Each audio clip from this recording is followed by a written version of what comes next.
Welcome back into the podcast. Today is going to be a little interesting and a little different that we are going to dive into technology and how it may be bad for everything we're doing in digital finance. We're going to break down something I think you guys are going to really want to listen into. And it's the idea of something that we talk about a lot here on this show. And you probably see me push back quite a bit on social media about this is that tech billionaires and certain political figures may actually be the architects of our final demise. And today we're going to dive into that almost deep state and I'll call it, dark enlightenment, but we are going to have a couple of authors on the show today, which of course is going to be Patrick Wood and cultural commentator Courtney Turner, who wrote a book that I discovered by accident, and a friend of mine brought me over to it. It was a book called The Final Betrayal: How Technocracy Destroyed America.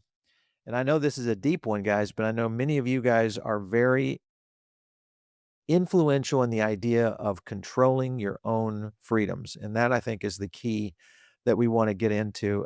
So joining me today, of course, is Courtney and Patrick. Let me bring them onto the show. Courtney, how are you? And Patrick Wood, how are you? Great. Thank you for having us on. Yeah, great to see you guys. So I've had a chance to really dive into the book. Obviously, we'll leave a link down in the description for the book itself. You can catch it over on Amazon. It comes out in paperback. You can get it as an audio credit, which is what I did on the audiobook on Kindle. So you guys can check it. Right there's the cover that Courtney was showing. So bring that back up. So there it is. Great art, by the way. Who did that artwork on the front? That was quite something. I got that picture actually off of I think it was Amazon's or no, Adobe stock, I think. Oh, But okay. I Very licensed it. nice. I immediately I saw it. It's Just got to be it. that's our picture right there. I love it. Let's The go into it. shattering glass kinda says it all. Yeah. No doubt. Yeah, the breaking glass is the one that kinda gives it away Yeah. as a cautionary tale.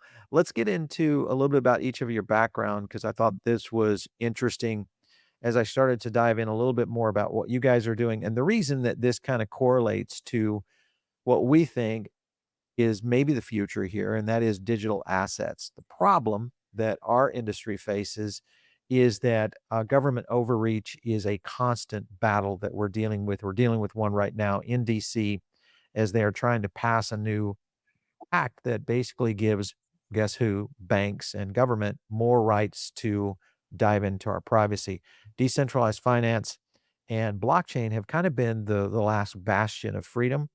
And I think, when you look at the cyberpunk, history behind Bitcoin, or if you believe in many other digital assets out there, it is all driven from pretty much freedoms. And of course, this is what we're going to be talking about. Maybe those are being challenged by people we don't know about necessarily. So, Courtney, let's start with you. A little bit about your background. Where did you come from, and what kind of drew you in to writing this book with Patrick?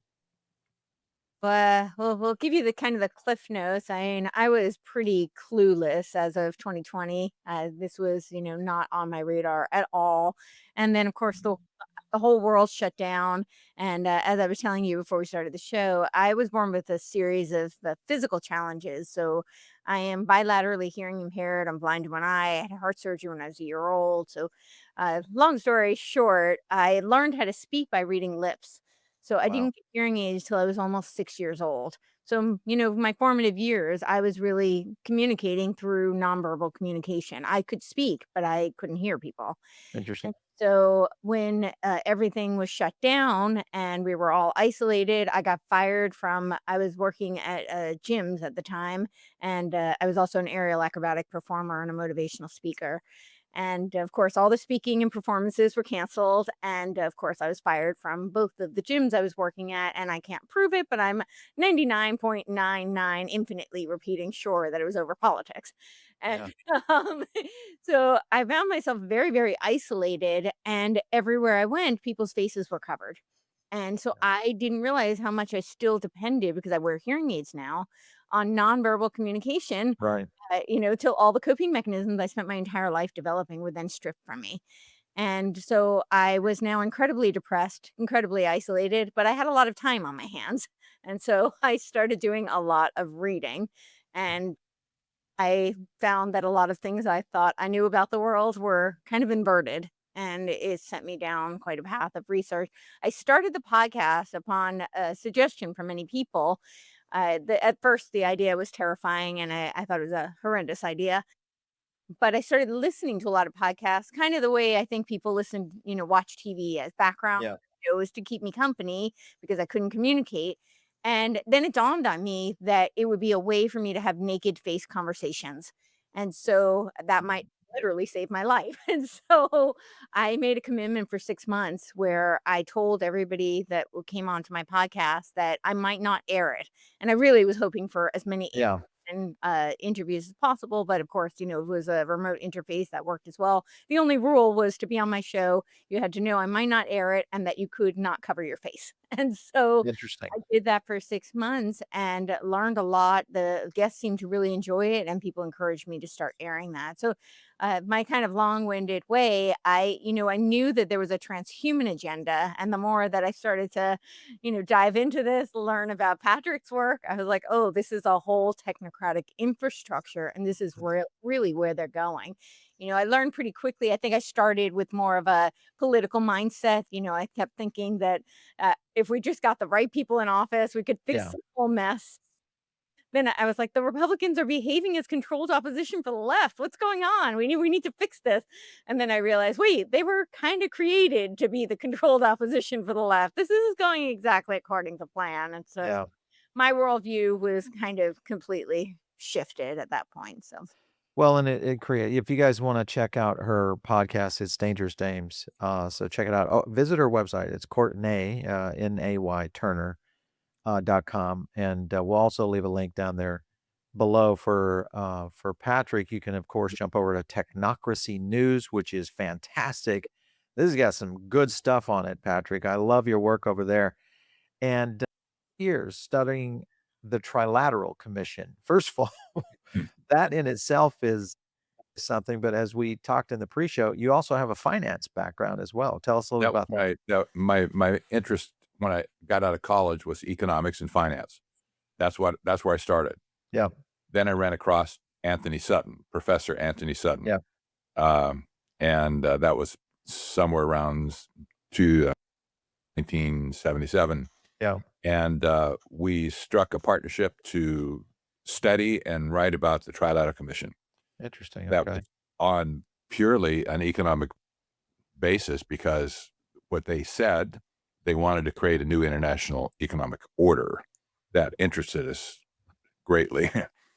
Not to mention that they basically took over the government, Right. when Jimmy Carter came in.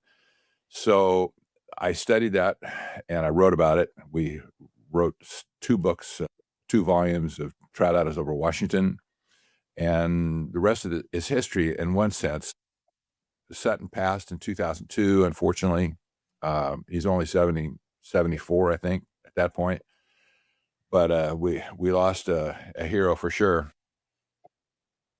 But I found myself in the only partner that had all the research intact at that point. So I had to start the research effort again. Mhm. That's when I ran across historic technocracy, and blew my mind when Yeah. I just could not believe it that I never heard of this before. I thought knew something about history. Shows what I didn't know, I guess. So I knew, and immediately when I saw the tenets of historic technocracy, that was exactly why the Trilateral Commission was formed in the first place, to create a new international economic order, because technocracy was the only system in the world, an economic system that had been created by scratch. Yep. So, there's no other dots to connect. So here I am today. Yes, almost 50 years at this. It's amazing. Okay, so we're gonna unwrap a lot of this because this is kind of the idea of technocracy versus capitalism. When you look at what we talk about often here on this show is, and it often drives us in, I think, unwillingly into the area that you guys have written about for so long. Because most of our people that follow our audience, as well as a lot of the people we talk to within the industry, I feel like there has been a shift here recently, especially as the digital asset community has started to court DC. Yes. Prior to that, it was operating outside of, before Trump became president, it was operating outside the government, at least here in the United States, as I'll call it a gray area that often was, bouncing off issues. In many cases, was dealing with availability here in the United States, which, basically created a new platform to grow all around the world, digital assets in general. It created strongholds in the UAE, obviously in Southeast Asia, even in Europe to a certain extent before the EU figured out what was going on and kind of changed the game a little bit. But when you say historic technocracy, explain that in itself, because I think you're connecting the dots into something that maybe we're in the middle of right now. It would appear that way. Historic technocracy harkens back to 1932 when Columbia University, they had several professors of engineering and science that had nothing better to do than create a new economic system from scratch. Yeah. And they called it technocracy, and that was basically going to be a resource-based economic system versus supply and demand. What we all understand with supply and debt, that's a pricing mechanism, and based on currency. They posited that the way forward was to manage all the resources within the system, Mhm. and that included people as well. They included the people alongside the animals and the trees and the minerals and all that sort of stuff. So it because of their academic status, I'm sure Columbia University was the seat of progressivism in that day. So, you figure that it figures that they would be the ones that come up with this stuff. But nevertheless, they had the stamp of approval from at the intelligence or the intelligentsia class at that point. It failed miserably going forward. Just fell into disarray and whatever. There's reasons for that. I won't go into it, but let me just say when Technocracy Study Group was at Columbia University in the first place, they were hosted by Columbia University. Yeah. They gave them one half of the basement of Hamilton Hall. That was the only building at that point, but it had a full footprint basement. Okay, so they gave to the Technocracy Study Group one half of that basement is in an open basement as well. On the other side of that basement was the project that was building the first tabulator for IBM Mm. that was shipped into Nazi Germany. So you have cross-pollination going along with the brainiacs in the digital space rubbing shoulders with all these brainiacs in the engineering slash scientific space. Ah. I think that was a marriage made in hell, personally. But you can see their thinking at that point was totally flavored by what they saw the tabulator doing, that project was doing on the other side. So they were talking in terms of mass surveillance, for instance. They didn't have any capability of doing that like pencil or paper, right? Right. No way you can't have all that information. But they saw what the tabulator was doing, and they made predictions at that point. Maybe just statements when they wrote their requirements to make technocracy happen. When they wrote those requirements up, it was clearly beyond anybody's ability to do that with pencil and paper or typewriters at that point. So we kind of see the visionary trajectory at that point. If that Mhm. makes sense. Well, without a doubt, and what we're facing now is a very similar scenario. If you look at companies like Palantir, which is essentially, I think, one of the direct arms of the US government Mhm. that is tying in, obviously, the power of what we're seeing in these large language models Yeah. to essentially start to create those kind of connections. Blockchain, unfortunately, is open code, so it's easily identifiable. It's very difficult to hide within the blockchain ecosystem because it's wide open.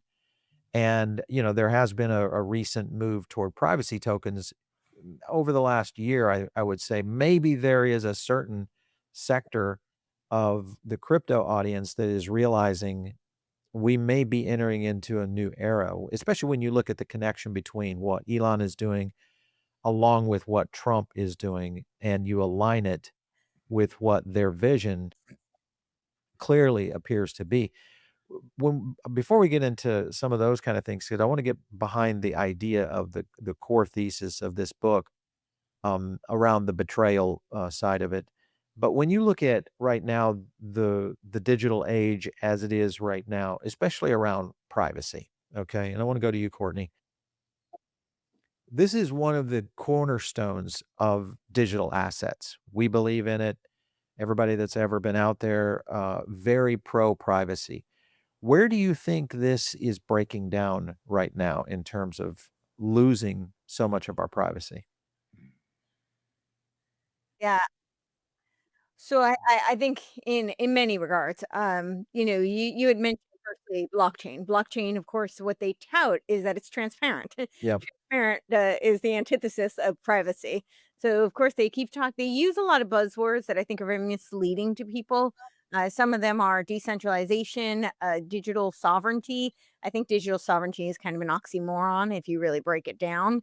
How could something be digital and transparent on the blockchain and yet be private? Those two are not commensurate. But also the decentralization, everything that they're moving towards with this Web3 spatial computing is all about, and digital twins is all about interoperability and replication. That is completely diametrically opposed to true decentralization.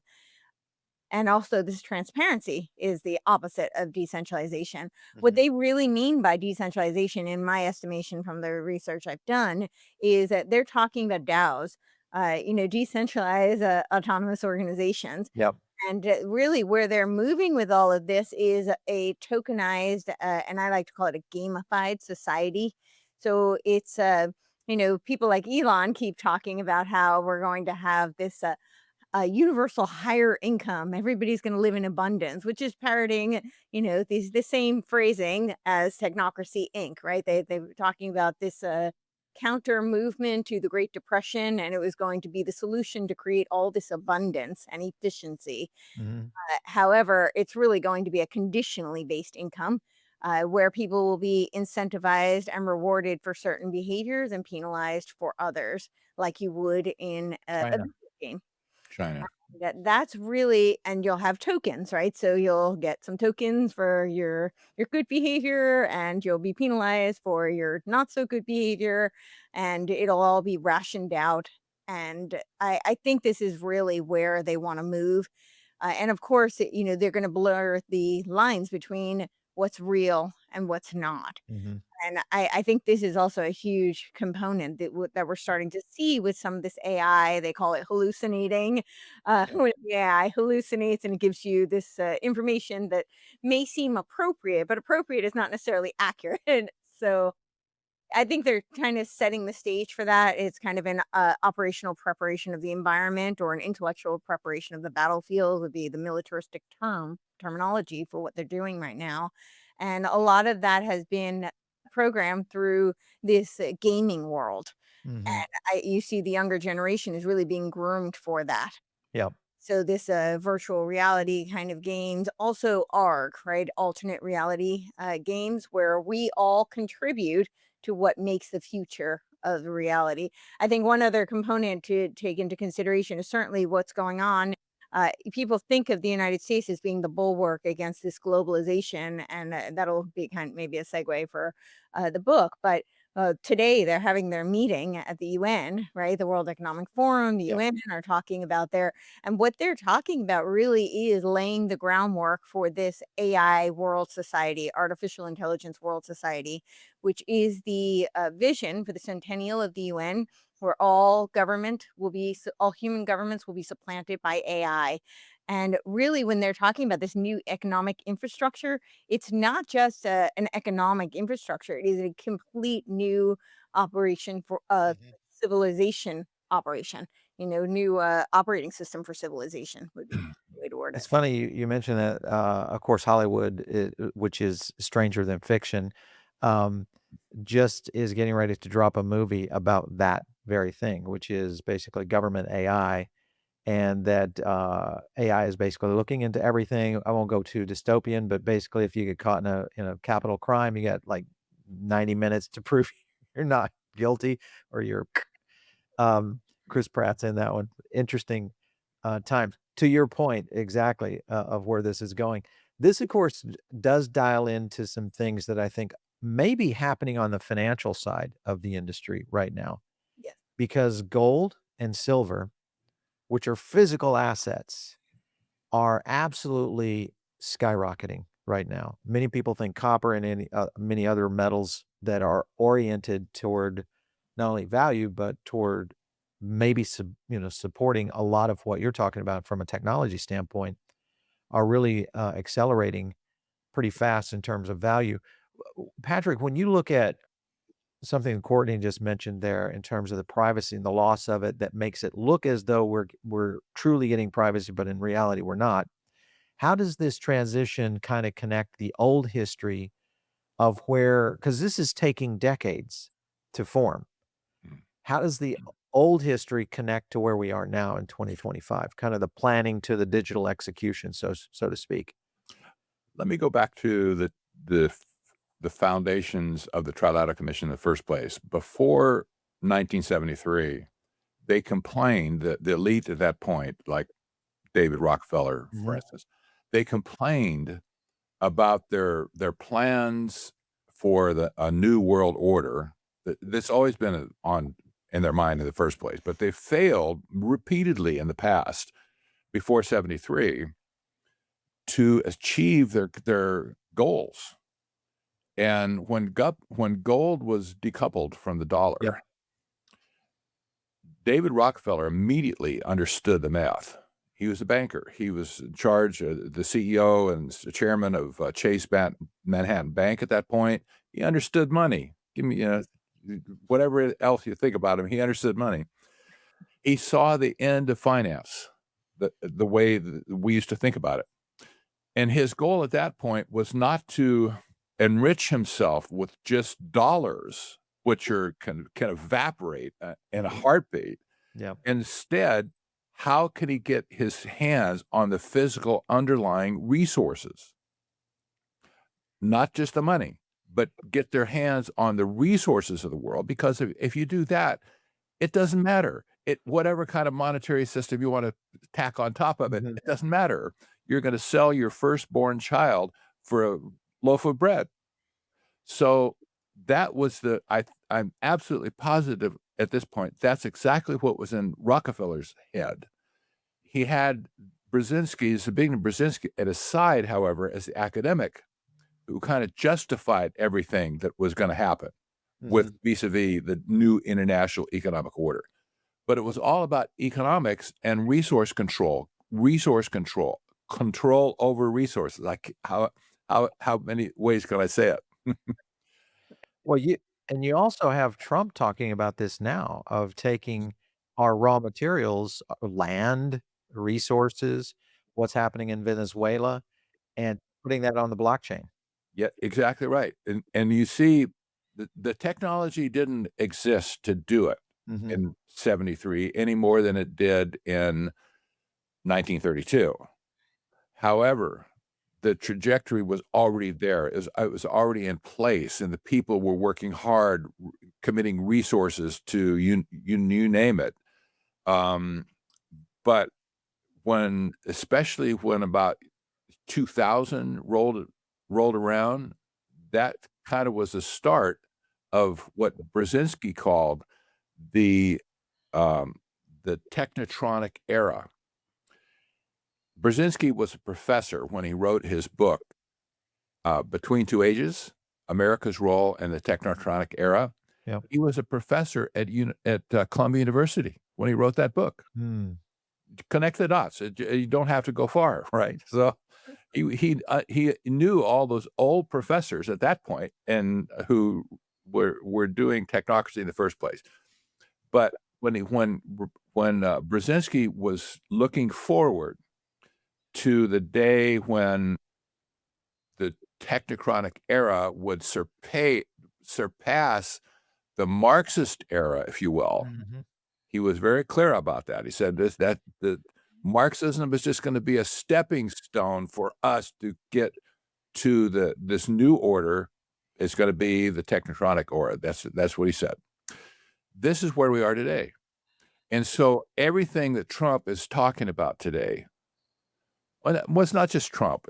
All of the technocrats I call them arch technocrats in Washington, D.C., they're all talking about this.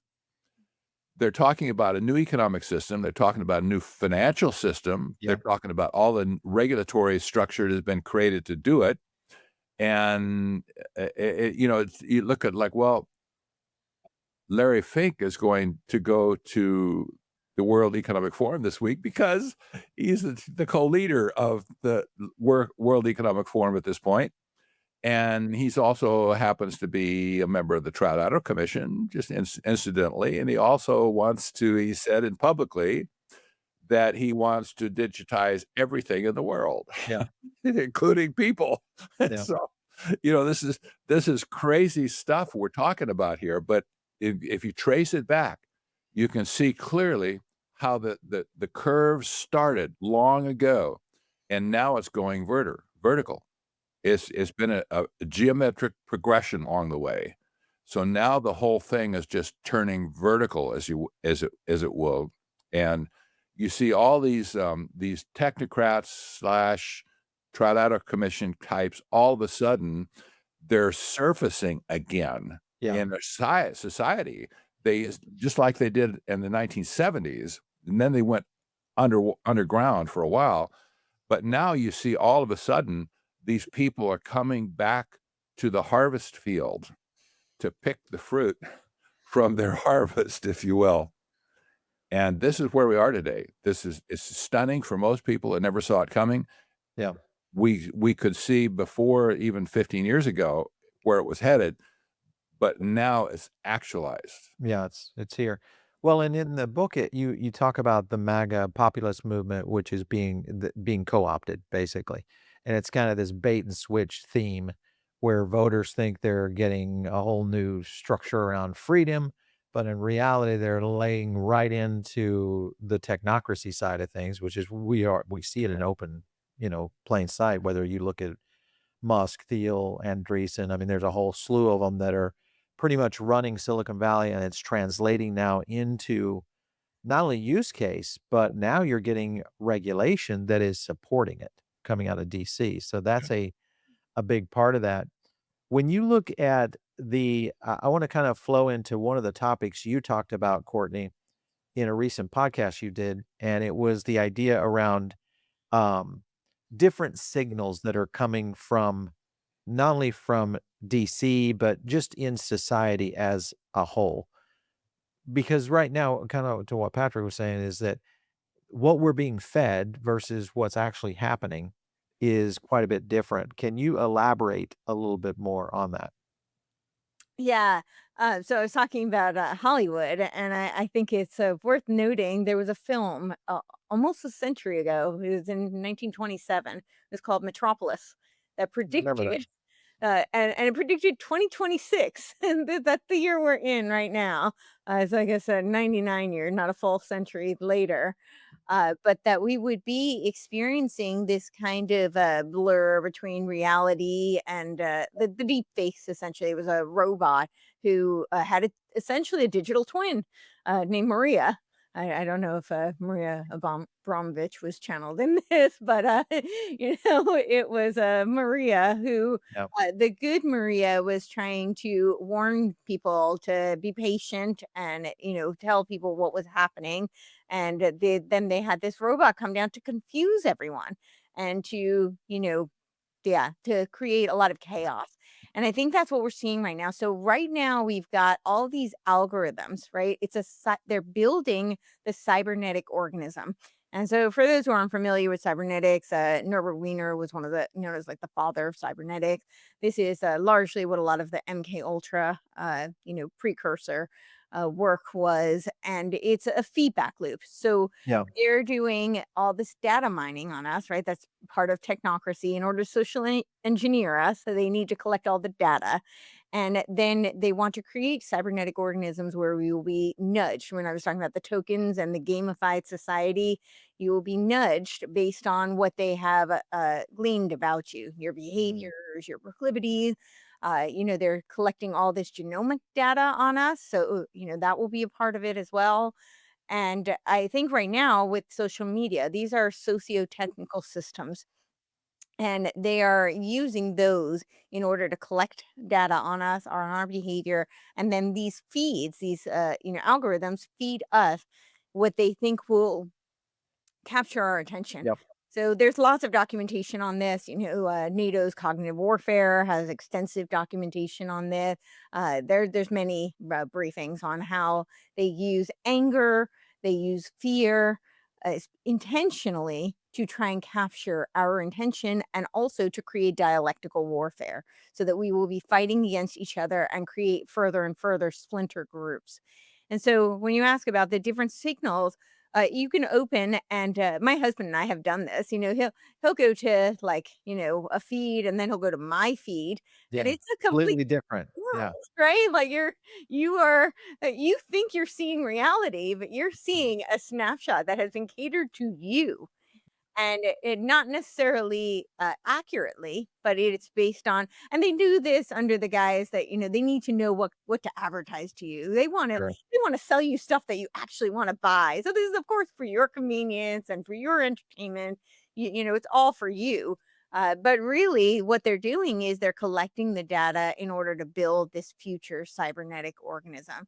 So yeah, we're all getting various different signals. We're all getting various different information, and we're kind of siloed in our own little worlds, thinking that it's our reality. So it's reality tunnels, right? That's the term, the reality tunnels. And that's essentially, I think, where we're headed, which is very unfortunate because people feel very strongly about it because it's so emotionally charged. They think it's reality, and then they start fighting with people who are in other reality tunnels when they enter theirs. No doubt. There was a statement, "Technocracy is the scientific dictatorship." H.G. Wells wrote that. Um, you look at the danger of this, the idea that maybe democracy has failed.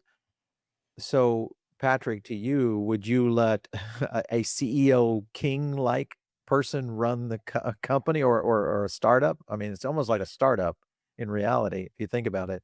How do I you think this transitions, over the next decade or so? I have nightmares about Sam Altman taking over Oh my the god. world. Well, he may have a little bit of trouble right now. Elon's got him up against the wall with his lawsuit, but we'll see. Maybe it's gonna be an interesting story for sure. Technocracy, they originally said in their own definition, when aside of wiping out the political class altogether, Yeah. they said they led with this definition that technocracy is the science of social engineering. Mhm. That was the first main thing in their whole stack. They had for well, they had to. Whatever was in their mind, that included the social engineering of everybody on the planet. Yeah. And so what is the science of social engineering, and why would that lead into things like what they call the scientific operation of the entire social mechanism to produce, distribute goods and services to the entire population, et cetera? Why would they have to do that? Well, maybe they didn't have to do it, but that's what they wanted to do. Mhm. Science, it's the science of social engineering. We see this everywhere today, and you can't escape it. I don't care who. It doesn't matter if you're conservative, liberal, upside down or whatever. Everybody can see what's going on today with the science of social engineering. It's everywhere, and it's killing society at this point. I mean, it's absolutely killing society. So I love that when you bring up Altman, I mean, he's a master social engineer. So from what I've read of Altman, I don't know the guy personally, but what I've read of him is that he tells everybody exactly what they want to hear. Mhm. He's like your classic narcissist who will flatter and love bomb you, and give you exactly the story you wanna hear so that you do what he wants. So Yeah. he'll feed you, 2 people who work for him, completely different narratives so that they do what he wants them to do. That's what And I've read about him, yeah. and let's remember Peter Thiel as Yeah. well, Yeah, well, master architect of mhm. just about everything today. Yes, Well, and Thiel, obviously Thiel's involvement in so many of these companies coming out of Silicon Valley. This is really a new class of companies. It's no longer the Google, the Facebooks, the Meta slash, even to a certain extent, what's going on with even some of the data companies. If you look at what's happening with Larry Ellison, his son, just gonna say. they're essentially pivoting now to much more media control rather than technology control. It's interesting that that is navigating. What do you make of that right now? Oh, well, I'll chime in on this one. So there's a lot of showdowns between the technocrats. I Yeah. think in some ways that's positive, right? It's none of them believe in competition, but there is definitely competition. So you've got both Larry Ellison and Peter Thiel say competition is for losers, which actually Rockefeller said as well. He used maybe that exact phraseology, but they don't believe in competition. They believe only in monopolies. You only enter if you can win and dominate. But now Larry Ellison is entering the very space that Peter Thiel has very much dominated with things like Palantir Yeah. and Lavender and Clearview, all of these kind of data mining and data collection types of technologies and surveillance state technologies. Now, I think Ellison had proposed some sort of a buyout to uh, Teal, and he had turned it down. And I Interesting. don't think these personalities like when you say no to them. So, Yeah. yeah, so that's going to be interesting to see how it plays out. They also have their proteges that they groom, and of course, Larry Ellison has bankrolled Mark Rubio quite a bit. Mhm. And I think they're kind of grooming him for 2028. But then, of course, we've got JD Vance, who Yeah. Peter Thiel not only bankrolled, but I think he put $15 million into his Senate run, which is, from my understanding, unprecedented for political donations. But he's also very much a mentor, not just the whole Rockbridge Foundation, which is tied to Yeah. the 1789 Capital and all of that. But they're also now Ellison is getting into this space with these government contracts and data collection and surveillance type of technologies. So I think there will be competition in that space. But I also think we're moving into something that is going to be a kind of like a, Patriot Act 2.0, I think is really what we're looking at. It's this infrastructure that we saw Yeah. right after 9/11, which interestingly enough is what Peter Thiel wrote his Straussian moment all about.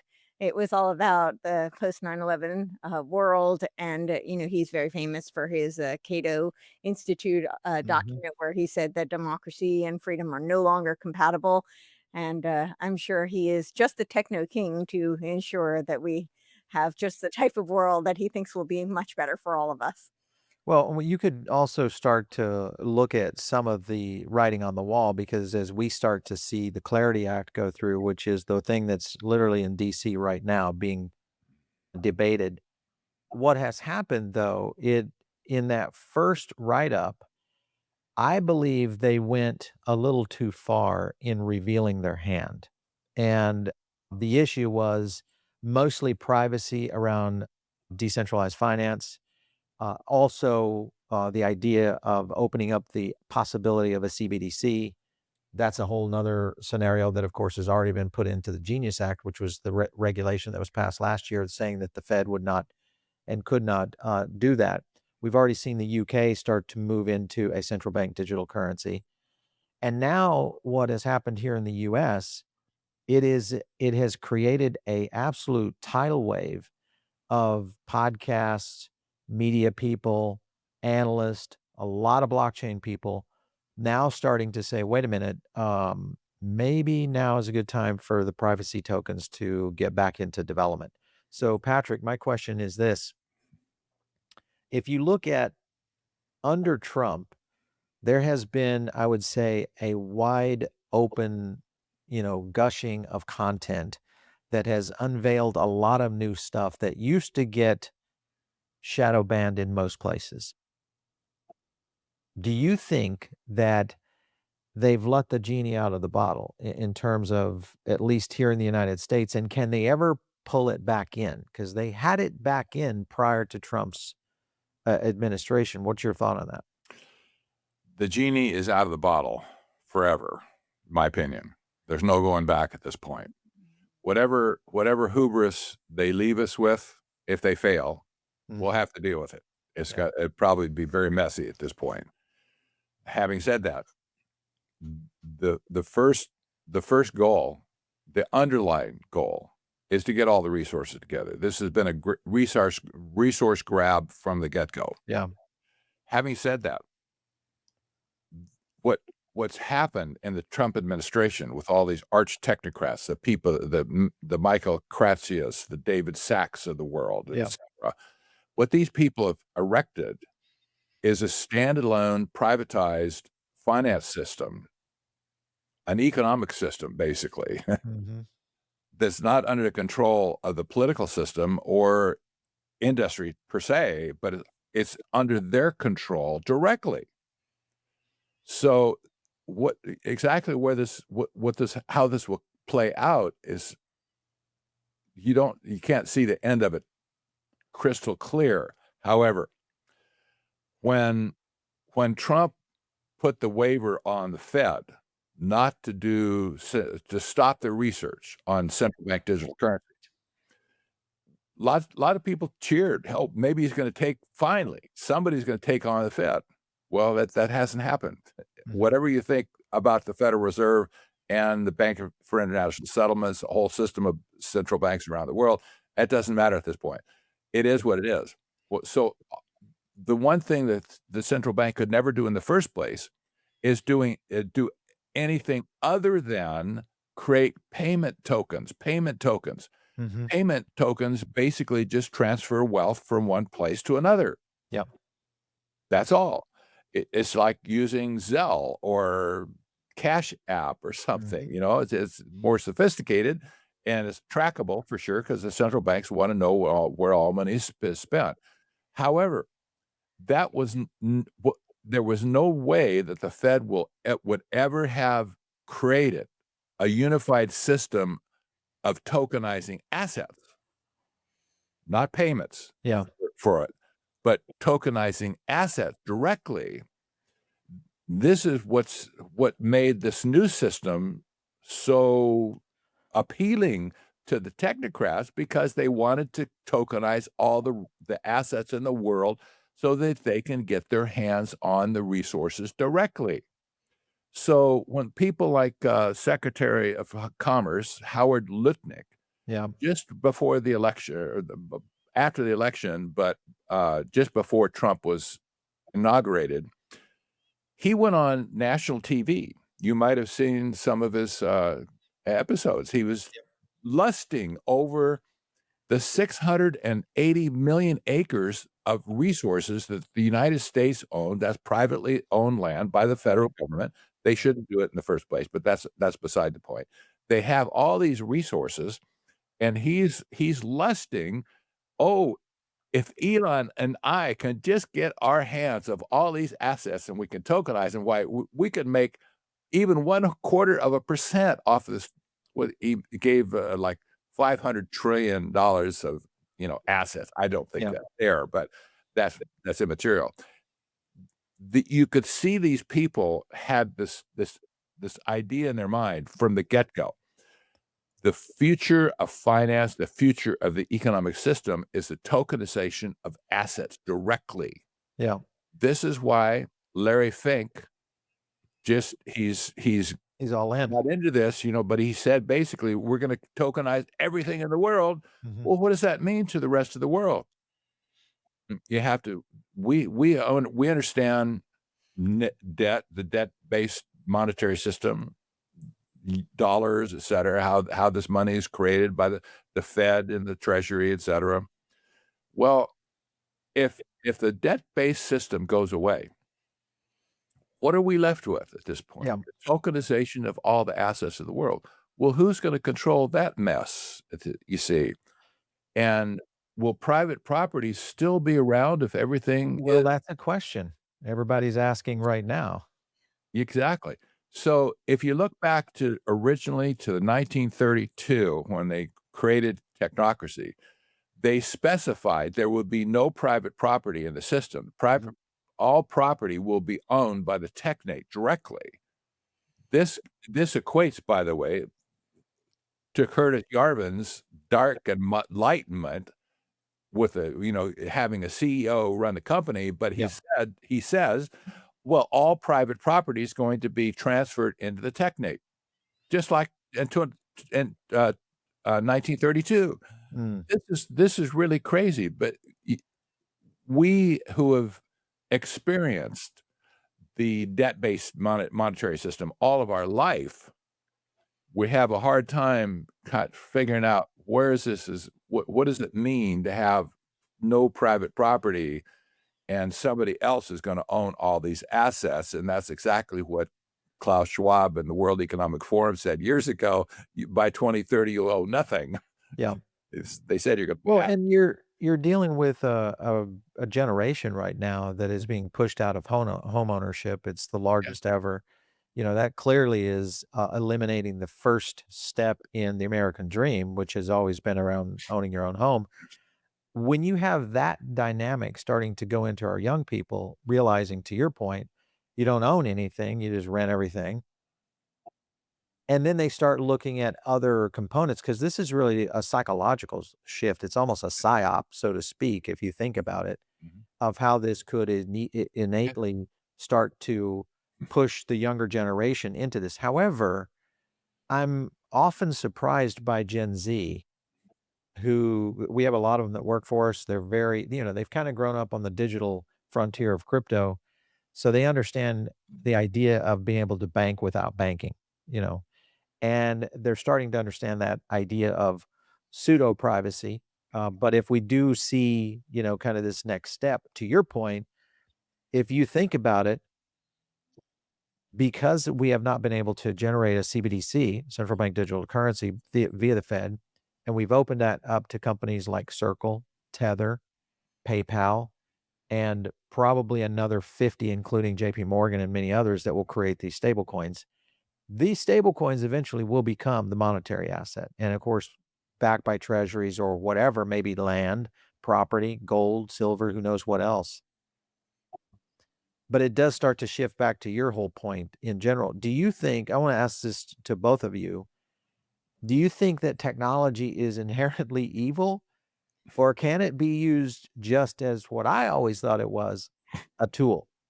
Or do you think they've just pressed it too far and it's never going to be a tool again? We'll start with you, Courtney. I wanted to just very quickly say with the central bank digital currency ban, he actually revoked that. I think it was January 23rd. Yeah, so he actually did an executive They order. backed off of it, yes. Yeah, so that whole thing was just to create that dialectical narrative, in my opinion. But yeah, and now with all of the tokens, with the Genius Act, Clarity Act, and Stable Act, it's essentially just the Congress-backed digital currencies anyway. Mhm. So, but as far as technology, I'm not of the mindset that technology itself is inherently evil. I do think, it's a tool like any other tool, and it's created and advanced by humans, ostensibly. And so it's really about the intent behind it. It's about the utility of it. How is it being used? It's also when we start to think about the next iteration, I think this conversation you can't ignore Web 3, right? It's Mhm. a lot of people when Web 1 was being developed and coming on the scene could not have fathomed what we have now, this Web 2 type of phenomenon. And that Web 3 is going to be completely different. I think it's really Yeah. going to completely change our experiential usage of the technology. So we have to think about how. see these things. Who's writing? Why are they writing? Or what? Right. Who's determining these smart contracts that are going to really have authority over our transactions? Because what's happening with this new infrastructure that's being built is that the smart contracts become the protocol layer. The protocol layer completely eviscerate any of our constitutional rights. Which should be our inalienable rights. That's what it says in the Declaration of Independence. So I think in the United States, those are things that certainly people all over the world should be thinking about. But we have certain documents that codify that we have inalienable rights, and we have a body of laws that are supposed to solidify and codify that. And that protocol layer kind of just flips it on its head, and that's something we really need to consider. So I know to answer very quickly, no, I don't think that technology itself is evil. We are talking through it right now. I think it has done wonderful things for humanity. I brought up my own personal story in the beginning. I wear bilateral hearing aids. The technology has changed in my lifetime dramatically. I'm incredibly grateful. This conversation would be very difficult if I had to just read your lips back and forth. Uh-huh. So I don't think it's inherently evil. I think it can do some really wonderful things and benefit humanity, but there are some grave perils, and we do need to be aware of that, I think. Patrick, I'll ask you on the topic of AI because this is something that I'm very fearful of, for the next generation of where it's going.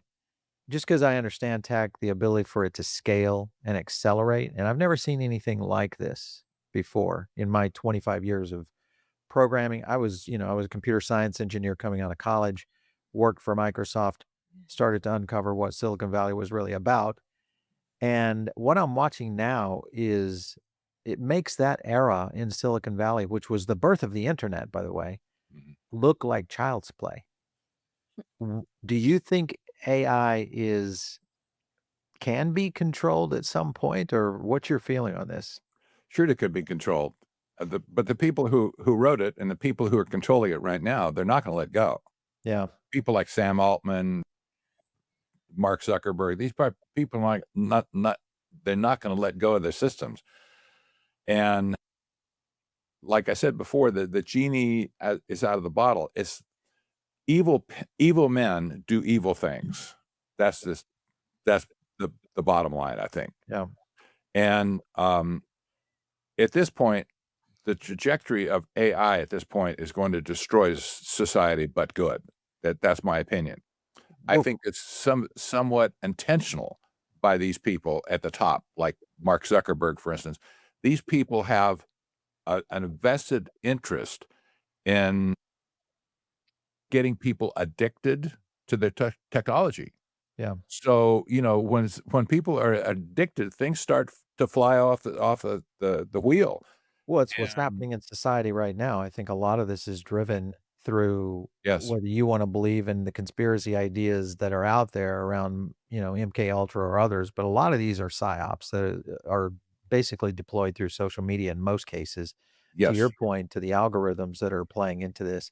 We see it all the time, and how quickly some content gets accelerated into the algorithm where other content does not. And It's very intriguing to mhm. that point. But I guess at the end of the day, though, I look at it that there may be a silver lining in this, whether it is a digital asset that at some point goes off grid. I don't know if you saw the most recent technology by Jack Dorsey, where he's created Bluetooth connectivity, requires no internet. And it's peer-to-peer technology. So if you're in a crowd, it's perfect for a activist group, I would Mhm. say, because it doesn't connect to the internet. But it goes peer to peer for message sharing and information. At some point, I just wonder if that is where we're heading in terms of technologies, these closed networks once again, which is where we started, in the 1970s was closed networks. I love this technology, the part of connecting by Bluetooth. But however, these networks, they found out already, anybody has a connection to the internet and also has their network on the side. It Yeah. it can be bridged to Yeah. the internet. Conduit. It's all of a sudden boom, Yeah. everything just leaked to the outside world. There's going to be new technologies going forward. Undoubtedly, some people will read it as a positive thing, others not. But in my opinion, at this point, I think the whole business of AI, large language models, Mhm. I see at some point this whole system is going to fail. Interesting. And let me just tell you why. Not because it's not capable, but it's gonna be like Stone Age compared to what's coming out in the future. So all these companies that have invested big bucks in implementing AI as it is Yeah. right now, the new direction, and this is where it has to go in any case. That this is not me playing the technocrat role here. I just Mhm. just just think about it for a minute. We attach language to communications. Obviously, we're talking right now, but when you talk about the meaning of things, AI has no concept of what meaning is. Yeah. And the new direction you're gonna see was where AI, not based on large language models that just predict the next word, for instance, that's gonna spit out. Mhm. It'll be based on meaning rather than on language. Interesting. Okay. And, this has already been discussed by super geniuses in the AI field, and it's really amazing. For instance, if I, change my facial expression to you, that Yep. means something to you, Yes, right? absolutely. Yep. If I say like that, that means something to you. You don't have to explain in language what just happened here, right? Yeah. So going forward, you're gonna see this merging of the visual as well as the intent and the meaning to be somehow encoded into artificial intelligence. This probably could benefit robotics more than anything at this Yeah, point. for sure. But I think you're gonna see a sea change in the future where the next iteration, that this will be where the next breakthroughs will occur. Yeah. You're gonna see this new class of AI coming online that is gonna scare the socks off of you. Yeah. Well, I had a chance to visit, Tesla's Optimus, Yeah, Robotics Center in Austin, nice. this last summer, and I'll basically say this, I would agree with some out there that have stated that Tesla will not be remembered for their automotive Yes. engineering. They'll be remembered for the robotics side of things, E 20 years from now. Mhm. Elon says that. I Yeah. mean, he's Yes. foreshadowed that for sure. I would agree, because it is oof, Mhm. I mean, you think about how early it is and what they've been able to achieve so far, the amount of scale and, acceleration along with, compute power is as long as we can keep up with the grid requirement, I won't go into that, but as long as we can keep up with the grid requirement, most likely it's gonna be converting back to nuclear at some point. They're But, pushing next in gen terms now. That's a huge push already. yeah. Yeah. Well, I that or I mean, you look at what Elon's done with, the his turbine, efforts methane, intergalactic exactly. and the I mean, dream. if you could just put s It, yeah, if you could put solar in yeah. LEOs, you'd have it. Yeah. Mhm. I wanted to add to the new technology conversation. Trump has already talked about 6G. He's demonstrated he doesn't really have a full, command of understanding what it really is, but Mhm. he was the 5G president. And I think that if he could be the 6G president, he would love nothing more. If you look at the regulatory, legislature Yep. around 5G, it does not limit itself to 5G. It extends itself to 6G. 6G is slated for 2030. And right now, China is leading the world in Mhm. the R&D of 6G. Although I think that's a lot of what this quote unquote arms race with China, this proverbial Cold War with China is actually all about. I think it's about the 6G technology. Interesting. Okay. That's my estimation. I mean, I don't know that for sure, but that's what it looks like to me. And I do think that there is a rush. There's a race to be the one to, harness the 6G technology. 6G technology will completely revolutionize the way that the internet operates. Right now, they're doing a lot of studies, these, top physicists and computer scientists and Mhm. these, the big wigs in academia are studying AGI. Of course, they're really interested in consciousness. There was the Center for Machine Consciousness in California, Yep. Joshua Bach, right, and Jim Rutt are helming that. Um, and that just launched this last year. So I mean, Yep. this is but it's not obviously not new. This goes all the way back well over a century. This idea, I would actually argue, the concept goes back millennia with aeons and uh, Right. spiritual. The But the research. studying right now is AGI versus active inference. And they're talking about the concept of like Darwinian root brain, which has now been confirmed, in forestation and how it's not competitive and how they work together and they essentially create a collective landscape and resource pool. That versus what Tesla envisioned, and Mhm. they're calling it the 6G world brain. So, Interesting.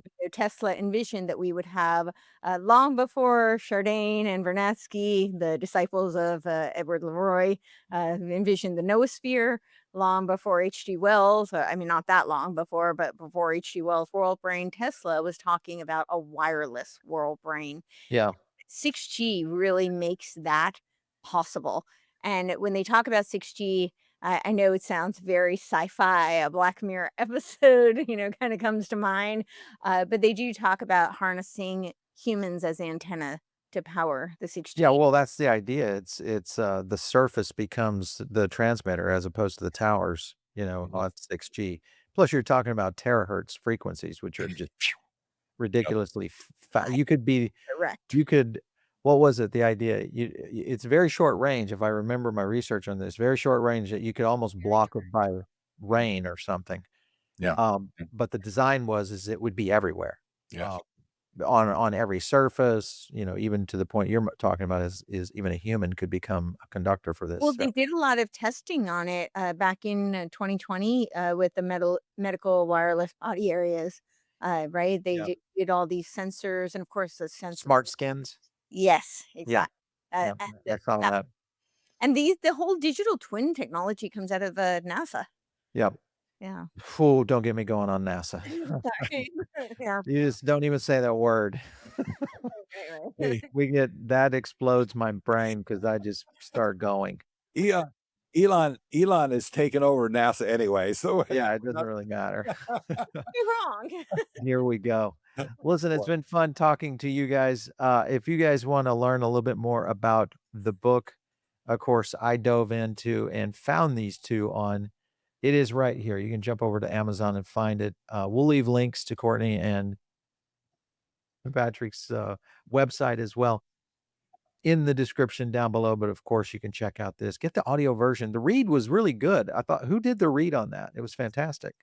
yeah, I found a voice artist He was for great. Amazon actually, and I love this woman, and she did a great job. Yeah, Great job.